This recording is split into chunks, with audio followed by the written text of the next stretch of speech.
来继续来到彰化当地历史建筑富美馆，这彰化县政府是开600万来征收，想要到庙方大主大意，伫个大门前起一个大型的鸟居热护坪，甲台湾的庙师创甲艺术是日本的新写同款。虽然庙方讲起这个热护坪是经过神明同意，但是县政府讲，这种日本味的热护坪破坏传统建筑的台湾味，要求庙方爱恢复原貌。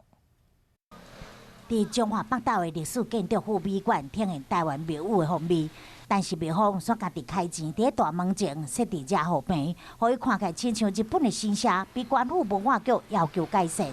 做好就做好了，这样拆掉就觉得很可惜呀。不用吧？怎么说？那就已经建下去了。这是富美馆原本的面貌，即卖外面加一个日本风味的热护坪。虽然民众认为已经起啊，就莫阁改转来，但是县府表示，这热护坪破坏传统建筑风味，又阁挂在 LED 的广告灯，庙方已经违反文化资产保存法。3到4个月一个辅导期哈，希望他能够依照文资法这边来赶快处理。一定是在过下面的啊，大家拢平静，来甲代志解决掉安就好啊。庙方对法规无熟，白开这热护坪的费用，县府强调，袂当因为神明指示就收紧，因为辅导庙方协助复原。